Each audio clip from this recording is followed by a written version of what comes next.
What's up, you guys? Welcome back to the channel. For this week's video, I'm going to be taking you through one of my favorite full body athletic style workouts. If you're looking to build an athletic physique with minimal equipment and you want to be in and out of the gym or in and out of your home gym, because this can be done at home as well, then this is the perfect workout for you. So let's get into it. All right, guys, before we get into our athletic full body routine, we are going to start off with a great warm up, because every great workout starts with a great warm up. So let's start off strong with our side to side deep lateral lunges. This is one of my favorite movements to do on specifically my lower body days, but because we're doing an athletic, explosive full body workout today, that's gonna have a mix of cardio, legs, upper body, abs, like everything. It's like one of my really functional full body workouts. You gotta warm up head to toe, upper, lower, so that's why we're getting our hips opened up here and our inner thighs stretched out by going into that deep lateral lunge. So we're gonna alternate and do about 20 reps. Next warm-up exercise is gonna be another one of my kind of like full body / more upper body focused warm-ups, and that's gonna be a plank walkout. Or you can call it inchworms too, either one works. Inchworms would look more like this, or you walk up like that into a normal plank walkout, but then you only come an inch to your toes, and then you continue. But a full plank walkout would be you stand up and then you redo it. So whichever one you prefer, if you want to do the full stand-up motion, that's a full plank walkout. If you want to do the inchworm, here.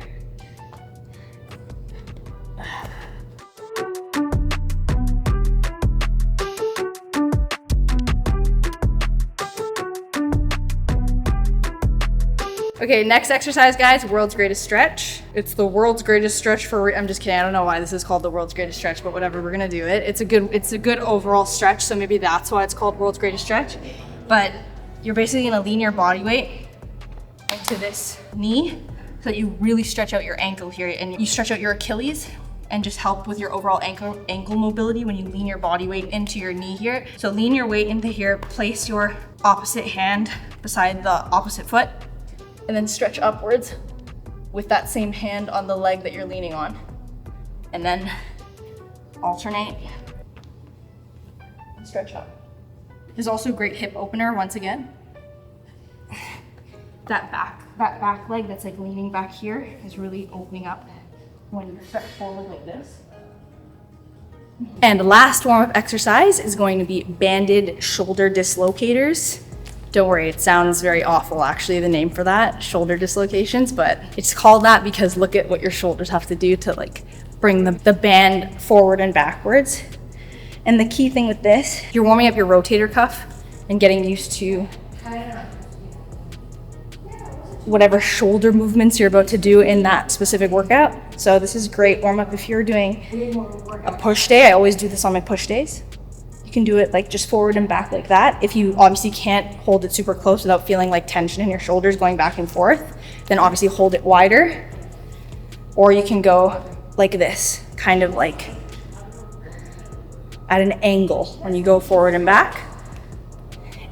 And that angle will also help with like the width of the movement, helping you if you have like tight shoulders. All right, guys, exercise number 1 is going to be a tricep. So the good thing about this workout that we're gonna do today, it's like very not only efficient, but super effective in terms of like you're getting a bunch of movements in and a lot of supersets and trisets and short rest times, like very athletic, functional, explosive style movements with like minimal equipment. We're not working with any barbells and stuff like that today. So that's why I think a lot of you guys are gonna love it. And of course, if you're ultra beginner, modify the reps, times, all that type of stuff, movements to your liking to make it a little bit more beginner friendly.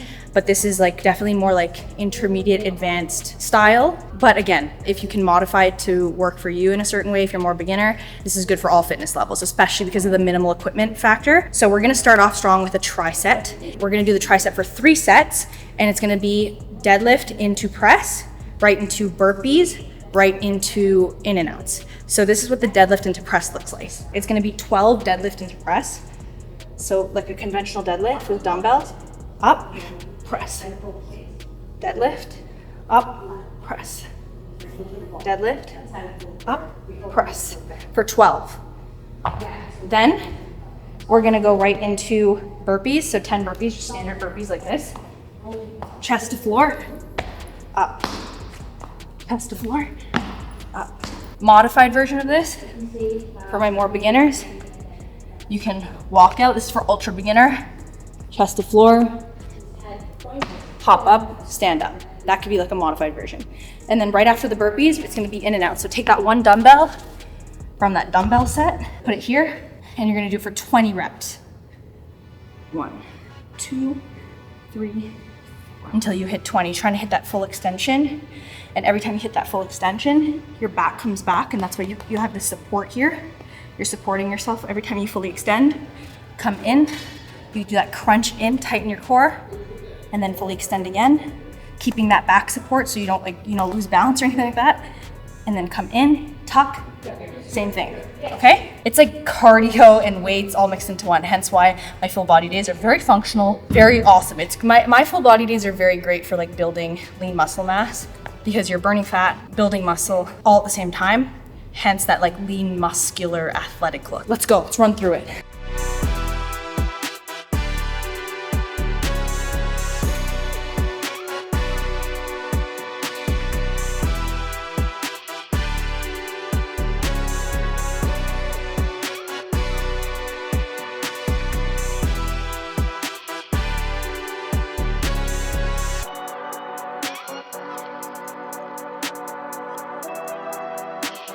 All right guys, form tips specifically for the deadlift into press because I know it's like a kind of flowy / complex movement. So to make it flow nice without breaking any backs as well, let's break down the form.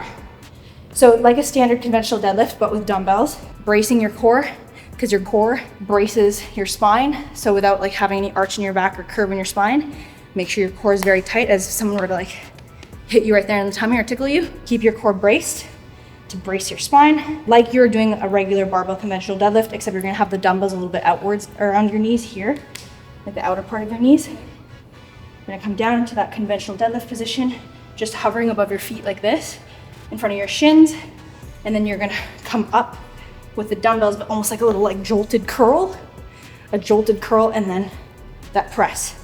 So with the dumbbells, like this, come down, down, down, down, down to that deadlift position, jolt the curl, and then up. Clean the dumbbells up, and then press. Deadlift, clean the dumbbells up, and then press. And then in the whole flowy movement, should be like that. Like all one quick flowing movement. So to make it as less of a choppy movement as you can and as flowy as you can is the key. To not only get your heart rate up and kind of like that cardio pumping, but like, you know what I mean? Like to make the movement as like technically correct and flowy as you possibly can. For our exercise number 2, it's going to be a superset, except good news, it's not a tricep, right? But anyways, yeah, superset. And we're gonna do gorilla rows for 20 reps right into 15 kettlebell swings. So get a weight that's like medium-ish. It doesn't need to be ultra heavy, it doesn't need to be ultra light, but kind of the like medium heavy range because you wanna be able to do this for like high volume, right? We're supersetting it, so no breaks in between. The gorilla rows, toss that one dumbbell to the side, right into a weight of that kettlebell, that one weight, that you're able to like rep that out for 15 reps right after the 20 gorilla rows. So that's why I make sure it's like a medium-ish weight, medium heavy if you're more advanced and you're like pretty good with these technical movements.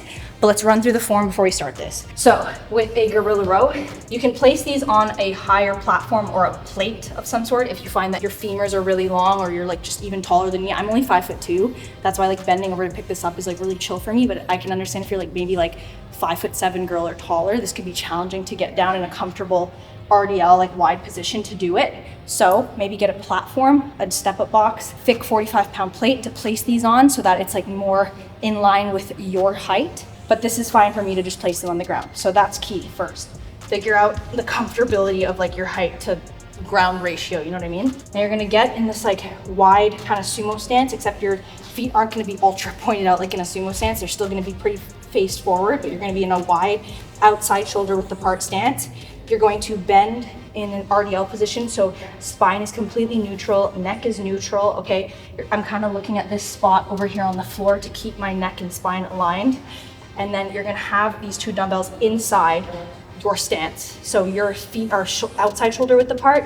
These are gonna be like right in between your feet, kind of like in front of your toes, the kettlebells. Then you're gonna take each kettlebell and single arm row it and try to control it on the way down. So explode up, 1, 2, 1, 1, 2. And that's how you can kind of count. Like that 1 is that explosive drive up, then that 1, 2, or 1.5 second on the way down. You want to kind of have that minor control on the way down. I know it's like a heavier, more like flowy movement, but like any sort of control and time under tension that you can add into these movements is going to make it that much more like hypertrophic. This is not only a great rowing, like a back movement, because it is a rowing movement, it's a really insane core movement because you have to keep your core super stable when you're rowing upwards. And it's okay to have a minor twist in your upper chest when you're getting that full extension, but only minor, not like this full like twist like this. Don't do that. That's too exaggerated and you're like losing core control. The point is to like pull up, and if your upper chest points out a little bit, that's okay, but just a little bit. It should be pretty controlled, like that. Now you have the form down for the gorilla rows. Then you're gonna put a dumbbell to the side right after you do that. And you're gonna grab the 1 kettlebell, I said dumbbell, 1 kettlebell, and you're gonna do right into your kettlebell swings. So standard kettlebell swing, letting the kettlebell control the flow. Don't let your arms control the flow of the movement. Let your arms go with the flow. Hip thrusting, basically as you come up. And there you go. Let's jump into it.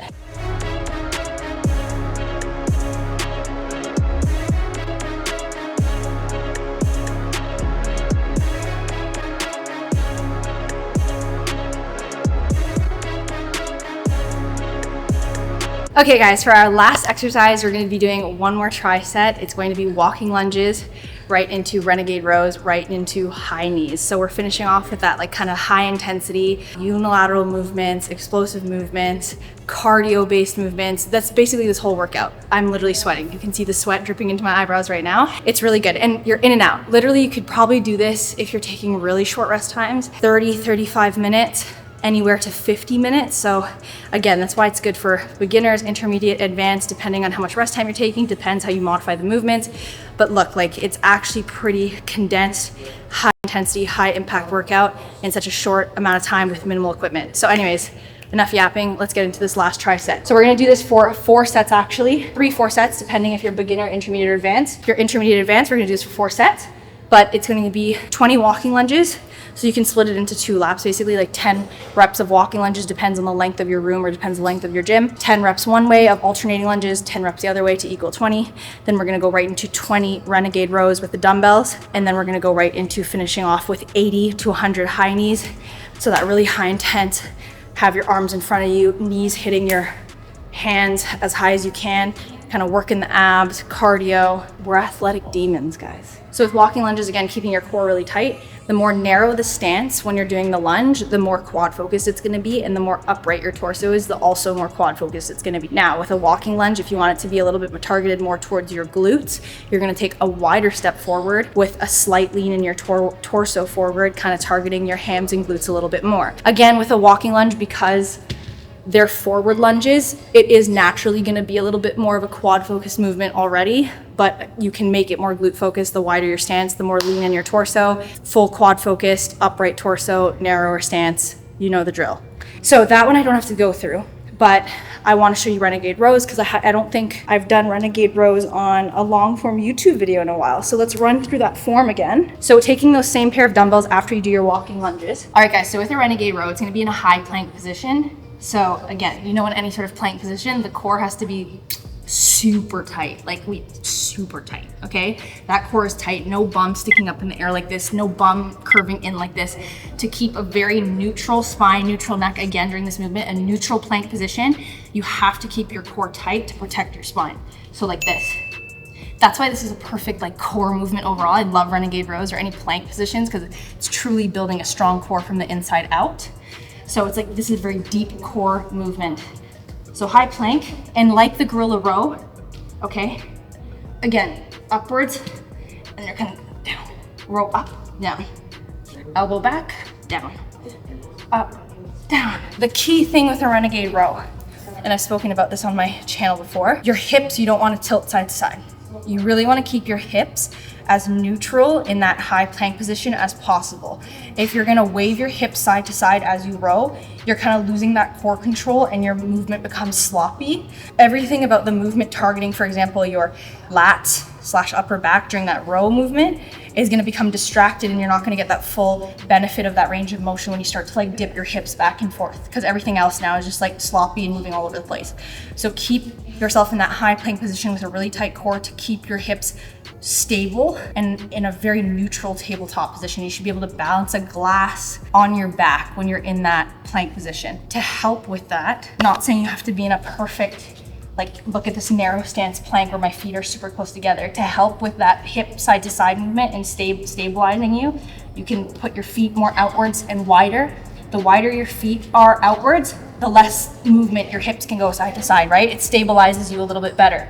So, not saying to go all the way out like this, but like not also pin straight. So you can put your feet out a little bit wider than shoulder width apart if you need to help with that extra stabilization in the movement. And then high knees, in terms of form tips, guys, you want to land on your toes like a feather, basically.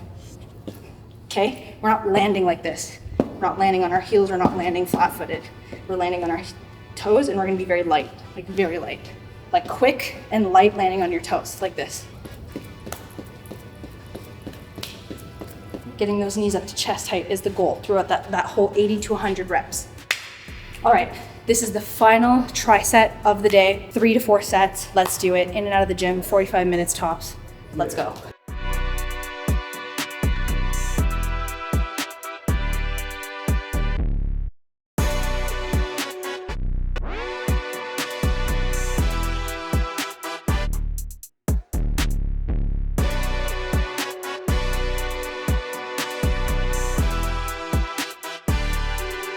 All right, you guys, that concludes today's athletic full body six-pack workout. Let me know in the comments if you enjoy this workout and if you give it a try with a friend. And if you want to see more six-pack athletic full body workouts like this, also let me know in the comments. Obviously, you see I'm sweating. Minimal equipment, didn't use any barbells, no pull-ups, nothing like that. And look at how like efficient, athletic, effective this workout was. So let me know in the comments. Make sure to like and subscribe, and I can't wait to see you guys in the next one.